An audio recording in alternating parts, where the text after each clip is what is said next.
American soldier holds a carrier pigeon in France, 1943. When historians zoom in, they are shocked. In the basements of the Military History Institute of Paris, historian Isabelle Moreau was sorting through yellow documents from World War II. The air smelled of old paper and forgotten history. It was March 2023, and she had been spending months digitizing archives that included joint operations between Allied forces that had remained uncatalogued since 1945. "Another box of unidentified photographs," she murmured, opening a container labeled Allied Operations, Normandy 1943-1944. Among dozens of blurry images, one particular photograph caught her attention. It showed a young American soldier in U.S. Army uniform delicately holding a carrier pigeon next to a destroyed farm. His face reflected a strange mixture of determination and tenderness, and he wore OSS insignia. Typical war photo, she thought, placing the image in the high-resolution scanner. She had seen hundreds like it, soldiers posing with animals, trying to humanize the horrors of conflict. But when the image appeared on her screen in high definition, something stopped her. Her trained eyes noticed a detail that decades had kept hidden. On the pigeon's left leg, barely visible in the original photograph, something was attached. Zooming in, what she saw left her breathless. A small metallic cylinder was firmly attached to the bird's leg, but what really shocked her was what she could distinguish on the surface, markings that appeared to be coordinates. 4019 degree 20, 15.2, 0 degree 53, 42.7, W. Isabelle frowned. As an expert in Allied operations during World War II, she knew the coordinates of major documented missions in Normandy. These didn't correspond to any of them. What was an American soldier doing in 1943 with a pigeon carrying unknown coordinates? Why had this operation never been documented in either American or French archives? The photograph that had seemed ordinary now glowed on her screen, like a window into an 80-year-old mystery. The OSS insignia suggested this wasn't just any soldier. This was likely an intelligence operative. Isabelle felt that familiar tingle that every historian recognizes. She was facing an extraordinary discovery. She picked up her phone and dialed her colleague Jacques at the Liberation Museum. "I need you to come immediately. I think we've found something that will change everything we believe we know about American operations in occupied France." The search for answers had just begun.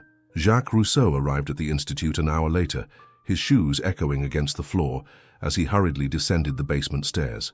With 62 years and an impeccable reputation as an expert in World War II Allied communications, he had seen enough documents to know when something was truly exceptional. "Show me what you found," he said without preamble, adjusting his glasses as he approached Isabelle's monitor.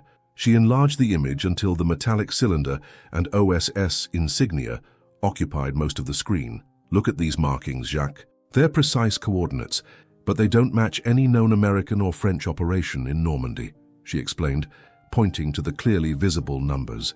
Jacques squinted, studying every pixel.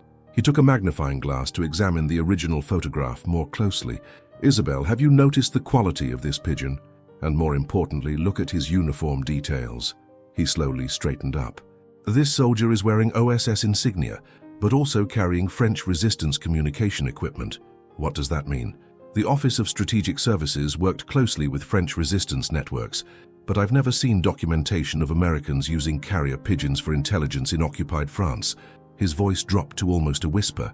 "According to all records we know, the OSS relied primarily on radio communications and human couriers in this area." Isabelle felt her pulse quickening. "Are you suggesting this American operative was running an undocumented intelligence network?" Jacques pointed to the background of the photograph. "There's something else. Do you see this structure behind the soldier? That destroyed farm looks familiar." They moved to the large table where he spread out detailed maps of 1943 Normandy. His fingers traced the topographical lines until stopping at a specific point. If these coordinates are correct, the message was directed to an area that in 1943 was heavily fortified by the Germans. It was part of the Atlantic Wall. That doesn't make sense. Why would an American OSS operative send coordinates to German territory? Jacques looked at her gravely. Unless he had infiltrated German lines, the OSS was known for extremely dangerous deep cover operations. He paused, studying the photograph again. "Look at his expression, Isabelle. This isn't a man posing for a routine photo. This is someone who knows he's about to undertake a mission that could cost him his life." For the next 3 days, Isabelle and Jacques worked tirelessly to identify the mysterious American soldier. The photograph had been found alongside documents dated between August and September 1943, providing them with a crucial time frame. "Look at this," said Isabelle, looking up from OSS personnel records that had been recently declassified. "I've found references to an American operative matching the physical description, Lieutenant Robert Bob Harrison, born in Chicago in 1920, assigned to OSS Special Operations in France in March 1943. Jacques approached, interested. "What else does his file say?" "That's what's strange. His archive is extremely brief for an OSS operative. It only mentions that he was assigned to special liaison operations with French resistance networks and operated in the rural area of Calvados." She frowned. "For an American intelligence officer, there's notably little information about his specific missions." "That suggests his work was classified at the highest levels," Jacques observed. "The OSS was known for compartmentalizing their most sensitive operations. Are there family references?" Isabelle turned the pages. "Parents in Chicago. Father was an engineer, mother a teacher. He had studied at Northwestern University before enlisting." She paused. "Wait, there's something else." At the end of the file, there's a handwritten note. "See classified archive. Operation Nightingale." Jacques' eyes lit up. "Operation Nightingale. That's not in any standard OSS records I know of." They spent hours searching for references to this mysterious operation, but standard archives contained no information. Jacques decided to contact his American counterpart at the CIA Historical Review Program. "I called Dr. Sarah Mitchell," he explained while hanging up the phone. "She's a specialist in declassified OSS operations. She says Operation Nightingale was so classified that even she's never seen the full files, but she remembers rumors about an American operative who worked with unconventional communication methods in occupied France." Unconventional methods. According to what she's heard, there was an OSS operative who had studied animal behavior before the war and developed innovative ways to use animals for intelligence gathering. The story was that he could train pigeons to fly complex routes that German forces couldn't track or intercept. Isabelle studied the photograph again. "Have you noticed how confidently he holds the pigeon? This isn't someone who's just learned this skill. He's holding it like a master trainer, as if that pigeon was part of a sophisticated intelligence network that could change the course of the war," Jacques murmured. They decided to locate the exact coordinates on a modern satellite map. The coordinates pointed directly to the Longues-sur-Mer Memorial, one of the most important fortified points of the German Atlantic Wall. An American OSS operative was sending intelligence about one of the most heavily defended positions in Hitler's Fortress Europe, Isabelle realized. But how did he get that information? And who was he sending it to? The next morning, Isabelle and Jacques drove to Longues-sur-Mer, a small coastal town in Calvados. During the war, it had been one of the most feared German defensive positions of the entire Atlantic Wall. The sea wind struck their faces as they walked toward the memorial. 450mm cannons, Jacques explained, pointing to the enormous concrete structures rising imposingly. These batteries completely controlled the maritime approach to Omaha and Gold Beaches. Any Allied vessel attempting to land would have been at their mercy. Isabelle checked the coordinates on her GPS. "We're exactly at the point marked by the pigeon's message, but I don't understand why would Lieutenant Harrison send these coordinates in 1943? Allied intelligence already knew about these fortifications. Maybe it wasn't about the existence of the batteries," Jacques reflected, but something more specific that only someone with access to German construction details would know. He approached a casemate and examined the information plaques. "Isabelle, come see this." She read the plaque. The batteries were neutralized on June 6, 1944, by extraordinarily precise naval bombardment from USS Arkansas and HMS Ajax. The precision was so remarkable that the cannons were destroyed in the first salvos, something unusual for this type of operation against such heavily fortified positions. "Extraordinary precision," she repeated slowly. What if Harrison's message didn't contain just general coordinates, but specific information about structural vulnerabilities that only someone with engineering knowledge would recognize? At the visitor center, elderly guide Michael provided them with additional information. "My father worked on the reconstruction after the war. He always told something curious about these batteries and the American who helped plan their destruction." "An American?" both historians asked simultaneously.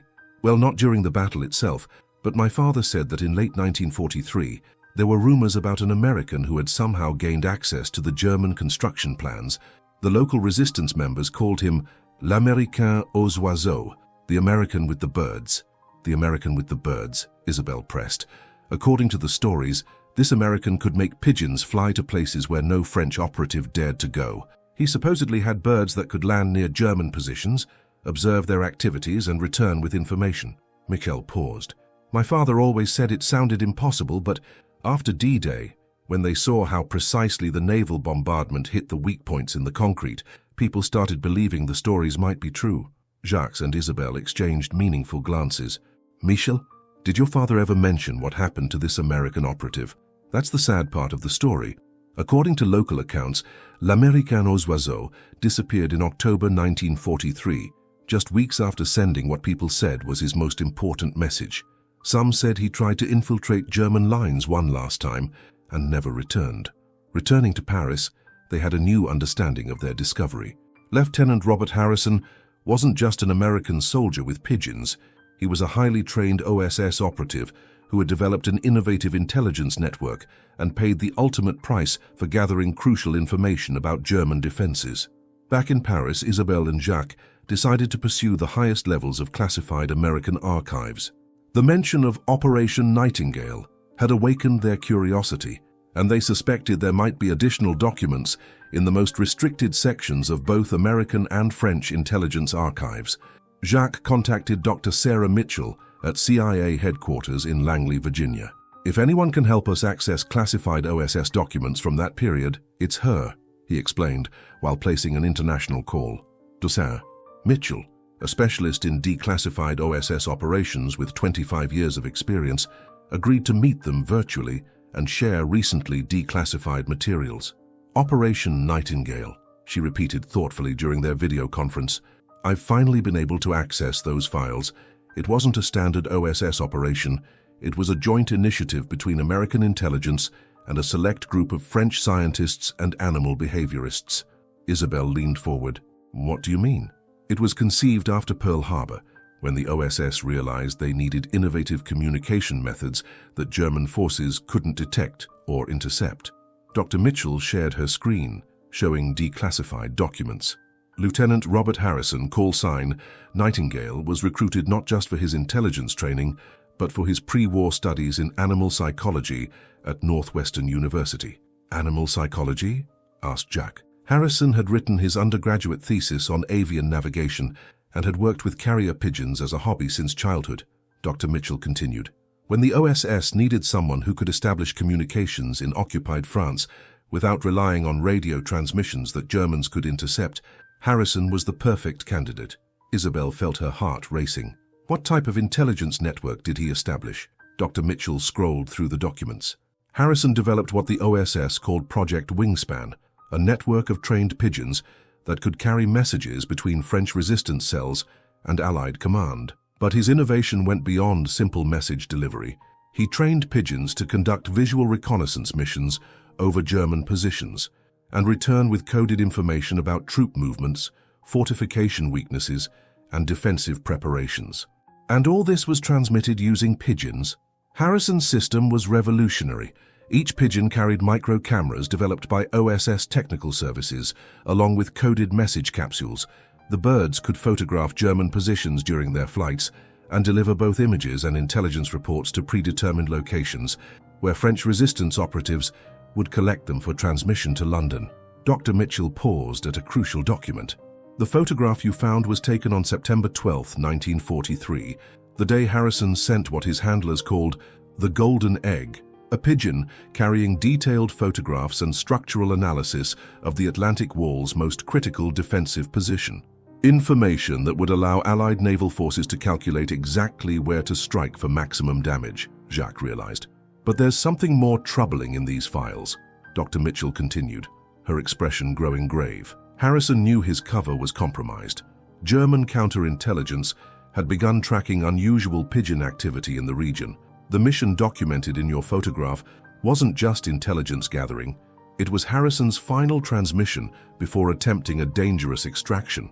The mystery deepened. Lieutenant Robert Harrison had been a pioneering OSS operative whose innovative methods had provided crucial intelligence for D-Day.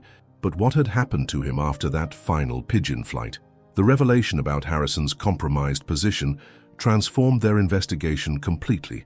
They were no longer just deciphering an intelligence operation, they were searching to resolve the fate of an American hero whose sacrifice had contributed to the liberation of France.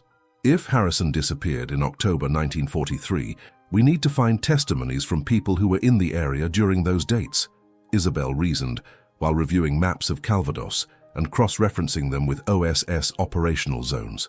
Their investigation led them to the American Battle Monuments Commission archives in Paris, where they hoped to find records of missing American personnel.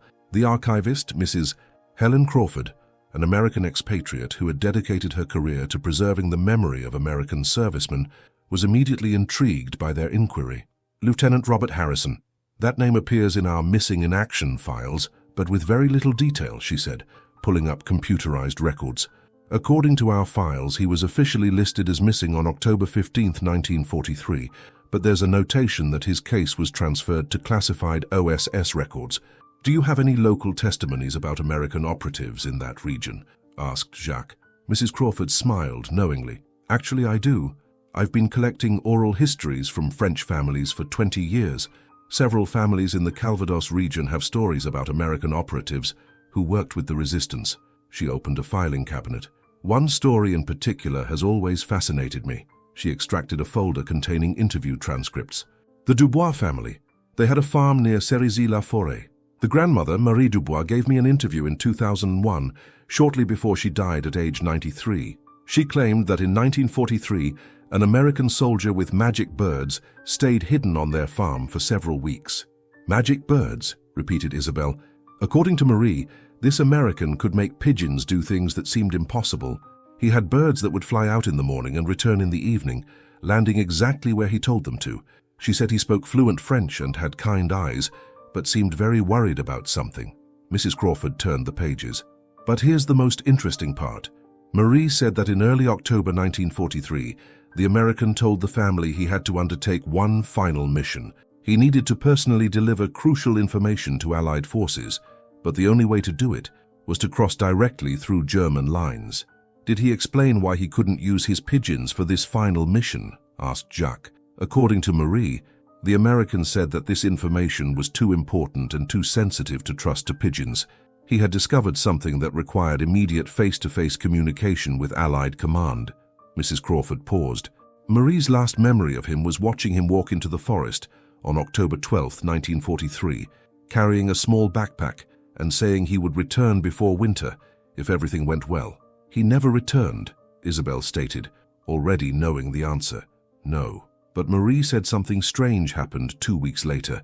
A pigeon landed on their farm, one they recognized as belonging to the American.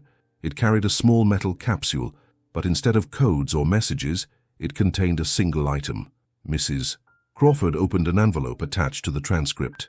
Marie kept this until her death and asked that it be preserved in our archives. She showed them a small American flag, no bigger than a postage stamp, wrapped in waterproof material. Harrison's final message, Jacques whispered. He wanted the family to know he had completed his mission, even if he couldn't return himself. The discovery of Harrison's final message led Isabel and Jacques to intensify their search for what the American operative had discovered that was too important to entrust to his pigeon network. Dr. Mitchell in Virginia had promised to search for any additional OSS files related to Harrison's last days. I found something extraordinary, Dr. Mitchell announced during their next video conference, her voice filled with excitement. Buried deep in classified OSS files that were only declassified last month, Harrison's final intelligence report. She shared her screen, showing a document marked Ultra Secret, Eyes Only, dated October 10th, 1943. Listen to this. Nightingale to Overwatch. Have discovered German knowledge of Neptune landing zones. Repeat. Germans aware of intended Normandy operations. Source, captured Allied communications and double-agent network. German reinforcements being positioned specifically to counter beach landings at predetermined coordinates. Jacques felt his blood run cold. Harrison had discovered that the Germans knew about D-Day plans? Not just that they knew, Dr. Mitchell continued reading, but that they had intercepted enough Allied intelligence to know exactly where the landings would occur. Harrison's report continues. Enemy preparing concentrated defense at Omaha and Gold sectors. Casualties will be catastrophic unless landing points adjusted. Cannot transmit via wingspan. German counterintelligence monitoring all pigeon activity. Will attempt direct contact with Allied forces via fishing vessel extraction. Coordinates 49 degree 23 12 N0D Qui 54 or 18W. Isabel plotted those coordinates on her map. Those coordinates are for a small cove near Arromanches, about 5 kilometers from Longues-sur-Mer. The report concludes with this, Dr. Mitchell said, her voice becoming somber. If extraction fails, secondary plan is to reach German command structure and attempt sabotage of communication systems to delay their response to invasion. Either way, Neptune must succeed. America is counting on Normandy. Lieutenant R. Harrison, OSS. The room fell silent as the implications sank in. Harrison hadn't just discovered that the Germans knew about D-Day.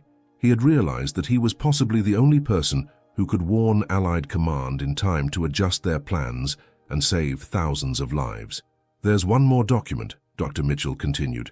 A post-war intelligence assessment from 1946. She shared a new file.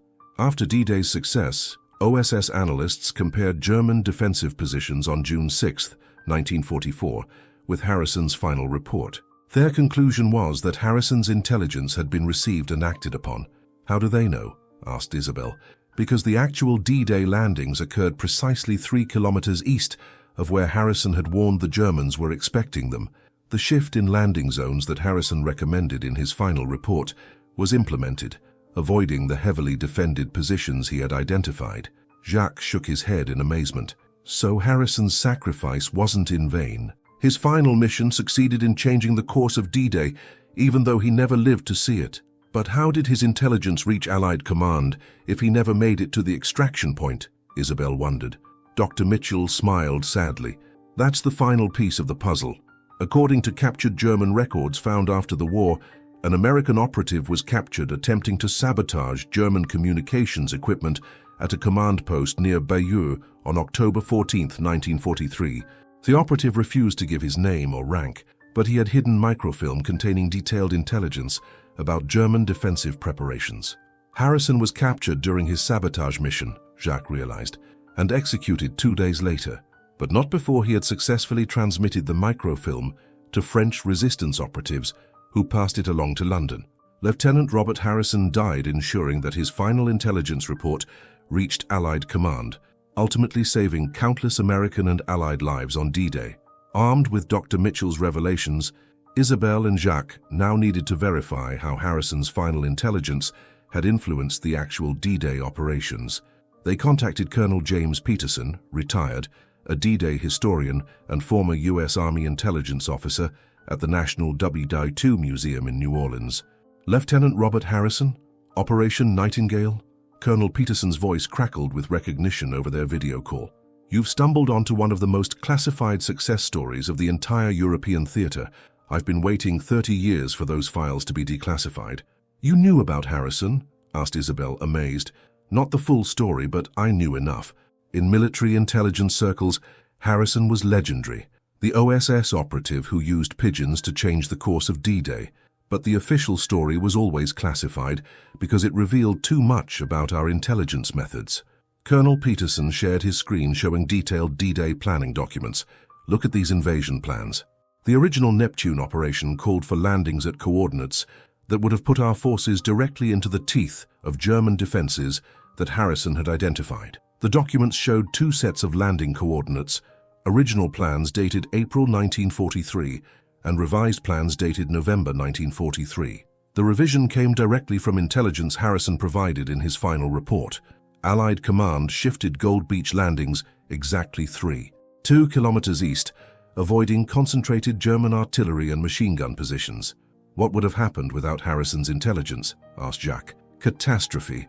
Our post-war analysis estimated that casualties at Gold Beach would have been 300% higher, potentially 15,000 additional American and British casualties in the first day alone. Colonel Peterson pulled up casualty reports. Instead, Gold Beach became one of our most successful landing zones, secured within 6 hours with minimal losses.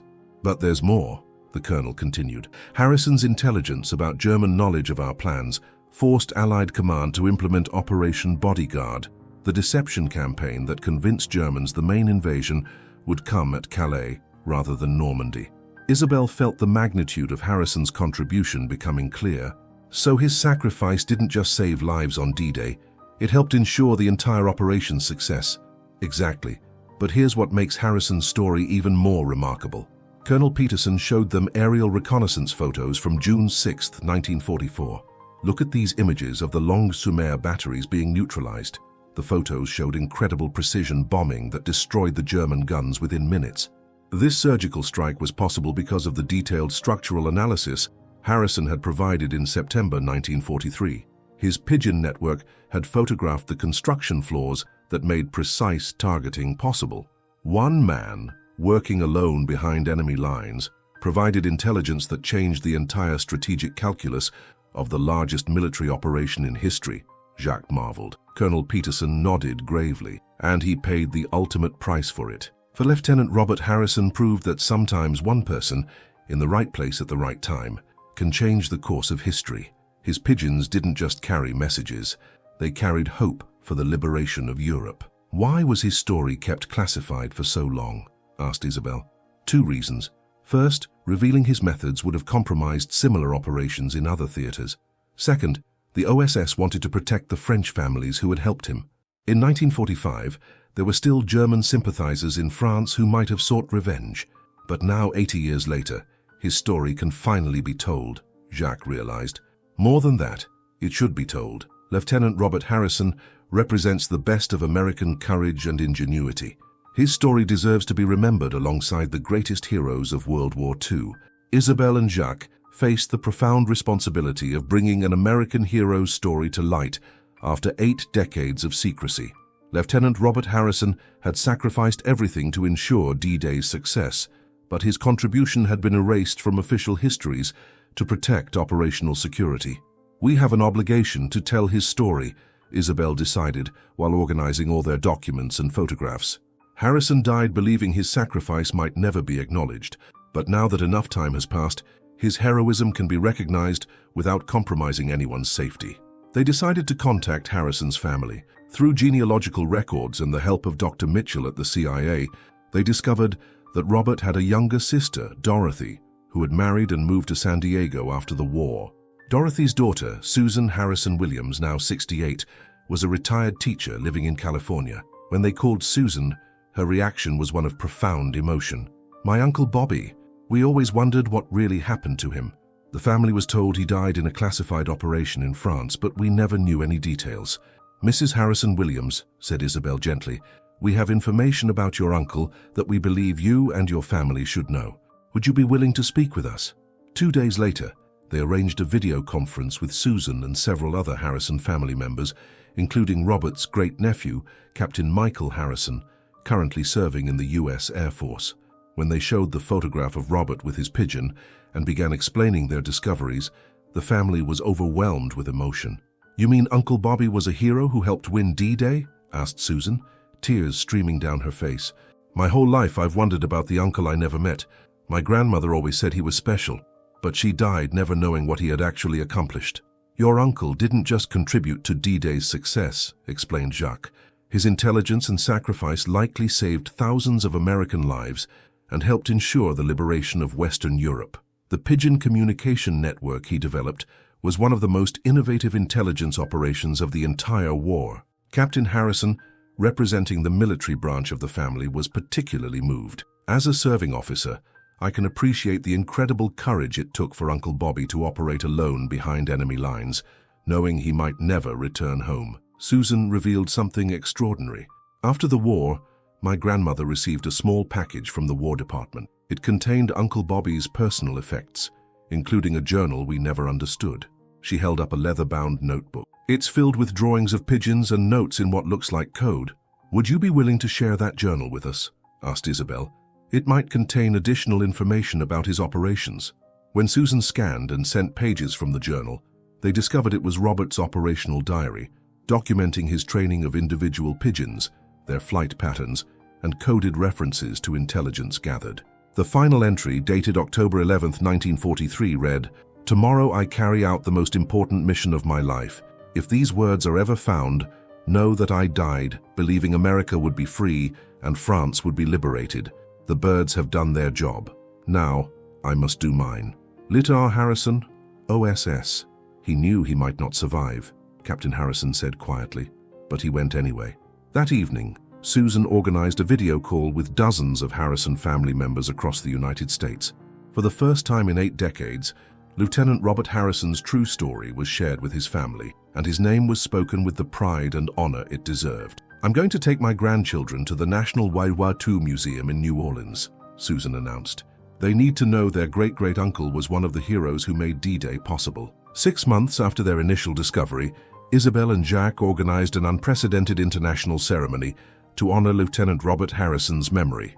The event would take place simultaneously in 3 locations: Longues-sur-Mer in France, the National World War II Museum in New Orleans, and Northwestern University in Chicago, connected by live video feed. On September 12, 2024, exactly 81 years after Harrison sent his final intelligence pigeon, crowds gathered at all 3 locations. Present at Longues-sur-Mer were Isabel, Jacques, local officials, and representatives from the American Embassy. In New Orleans, the Harrison family had assembled alongside military historians and veterans. At Northwestern University, current students and faculty gathered to honor their alumnus hero. "Today we correct a historical injustice," Isabel began, addressing all 3 audiences via live broadcast.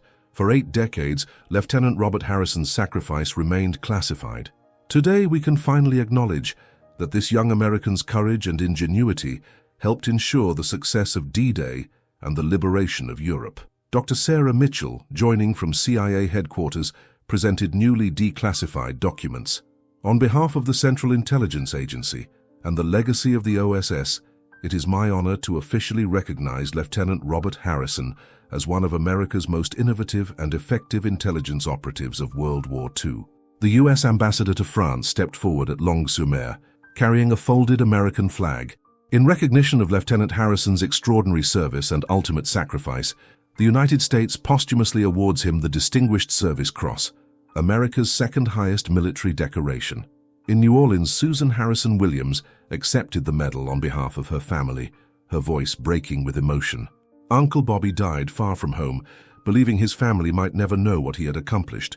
Today, finally, he can rest in peace, knowing his sacrifice is recognized and honored. The most moving moment came when Jacques unveiled a bronze sculpture at Longues-sur-Mer, showing Harrison releasing a pigeon toward the horizon. The inscription read, "Lieutenant Robert Harrison, U.S. Army OSS, 1920-1943, the American with the birds. His pigeons carried hope across enemy lines. His courage changed the course of history. His sacrifice liberated a continent." At Northwestern University, the administration announced the establishment of the Robert Harrison Innovation in Service Scholarship for students studying both engineering and international relations. As the ceremony concluded, something remarkable happened. A pigeon landed on the bronze statue at Longues-sur-Mer, exactly on Harrison's outstretched hand. It remained there for several minutes, as if delivering a message, before flying west toward the Atlantic, toward America. Captain Michael Harrison, watching from New Orleans, saluted as the pigeon disappeared over the horizon. "Uncle Bobby's final mission is complete," he said quietly. "He's finally coming home." The photograph that had been forgotten in a dusty archive for 80 years now occupied a place of honor in the National World War II Museum, the CIA Museum, and Northwestern University. Robert Harrison's story had become a symbol of American ingenuity and sacrifice, proving that sometimes one person's courage can change the course of history. Lieutenant Robert Harrison had sent his last pigeon in September 1943, carrying intelligence that would help liberate Europe. In September 2024, that pigeon had finally delivered its most important message, that heroes are never truly forgotten, and that courage echoes across the generations. His birds had carried freedom across the skies of occupied France. Now his story would carry inspiration across the world, reminding future generations that ordinary people can accomplish extraordinary things when they serve something greater than themselves.